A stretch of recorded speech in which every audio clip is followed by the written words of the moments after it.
생각보다 아이들이 IoT라는 단어를 많이 들어봤는데요. 근데 거기에 대해서 이해를 하고 있는 친구는 사실 많지 않은 걸로 알고 있습니다. 그래서 친구들과 제일 처음에 주제에 대해서 이야기를 할 때 IoT가 바로 무엇인지에 대해서 이야기하면서 접근하면 좋을 것 같은데요.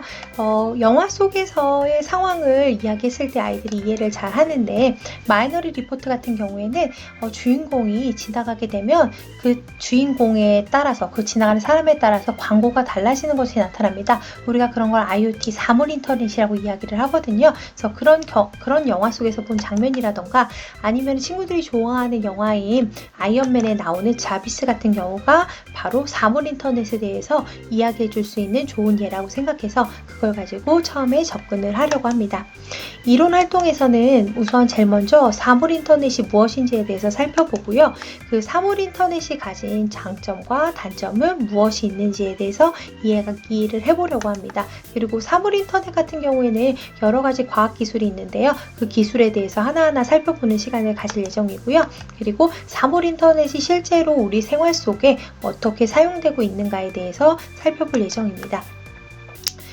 체험 활동으로는 스마트홈을 체험해 볼 거고요. 그리고 스마트 가로등 만들기를 통해서 체험을 해볼 예정인데요. 스마트 가로등 같은 경우에는 빛감지 센서를 이용합니다. 빛감지 센서를 이용해서 앞에서 얘기했듯이 IoT 기술 중에서 중요한 기술 중에 하나가 센싱 기술이거든요. 그래서 사물 인터넷의 중요한 기술이 센싱 기술인 빛감지 센서를 이용해서 빛이 있는 곳에서는 불이 켜지지 않고요. 빛이 없는 곳에서 불이 켜지는 것들을 만들어서, 실제 가로등을 만들어서 제가 손으로 가리쓰기 불이 켜지죠. 그래서 여기에 빛감지 센서인 황화칼륨을 이용해서 친구들이 실제적으로 만들어보고 체험을 해볼 수 있는 시간을 가지려고 합니다.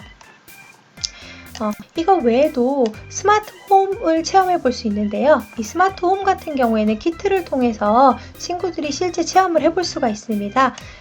여기에 빛을 가져가면 차양이 닫힌다던가, 아니면은 사람이 적외선 센서를 이용해서 가까이 갔을 때 켜지고 꺼지는 이런 것들을 체험해 볼 수가 있는데요. 이런 거는 휴대폰과 연동이 돼가지고 휴대폰을 통해서 멀리 있어도 이렇게 조작할 수 있는 그런 사물 인터넷을 실제적으로 생활 속에 활용할 수 있는 것을 모형으로 만들어서 간접적으로 체험을 할 수 있는 시간을 가지려고 합니다. 진로 멘토링 과정에서는요, 앞에서 배웠던 사물 인터넷, IoT에 대한 내용을 토론해보고 논의해보고요.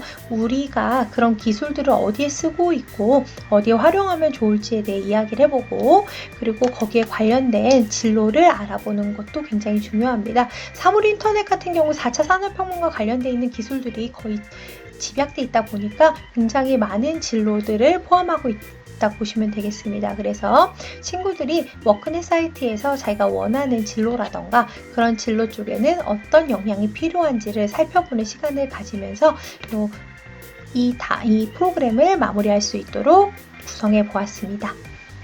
감사합니다.